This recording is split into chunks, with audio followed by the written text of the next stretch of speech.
तर ऑपरेशन सिंदूरच्या पराक्रमाची वर्षपूर्ती झालेली आहे आणि म्हणूनच भारताचे पंतप्रधान नरेंद्र मोदी यांनी एक्स प्रोफाईलवरचा आपला फोटो सुद्धा बदललेला आहे। सशस्त्र दलाच्या शौर्याला सलाम असं पंतप्रधान नरेंद्र मोदींनी म्हटलंय। दहशतवादाचा खात्मा करणारच हा इशारा सुद्धा पाकिस्तानला दिलाय।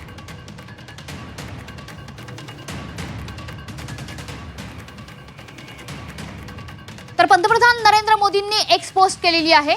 एक वर्षापूर्वी आपल्या सशस्त्र दलांनी ऑपरेशन सिंदूर दरम्यान अतुलनीय शौर्य, अचूकता आणि दृढ निश्चय दाखवला। पहलगाम इथे निष्पाप भारतीयांवर हल्ला करण्याचं धाडस करणाऱ्यांना त्यांनी चोख प्रत्युत्तर दिलं। संपूर्ण देश आपल्याला दलाच्या शौर्याला सलाम करतोय।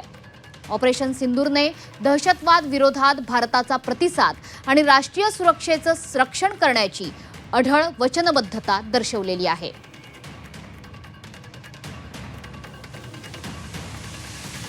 या ऑपरेशननं आपल्या सशस्त्र दलांची सज्जता आणि शक्ती सुद्धा अधोरेखित केली आहे। त्याचवेळी या ऑपरेशननं आपल्या दलांमधील वाढती एकजूट सुद्धा दर्शवलेली आहे आणि संरक्षण क्षेत्रात आत्मनिर्भरतेच्या भारताच्या प्रयत्नांनी आपल्या राष्ट्रीय सुरक्षेला जी ताकद दिली आहे ती अधोरेखित केली।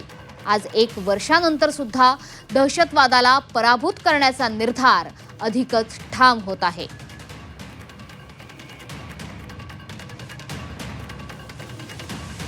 तर भारताचे पंतप्रधान नरेंद्र मोदी यांनी एक व्हिडिओ सुद्धा ट्विट केलेला आहे, बघूया।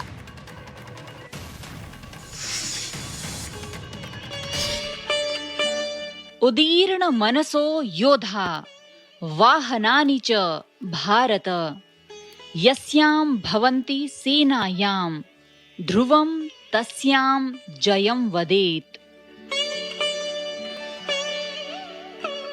जिस सेना में योद्धा उत्साही और उच्च मनोबल वाले हों तथा जिनके पास युद्ध के उत्तम साधन हों, निश्चय ही विजय उन्हीं की होती है।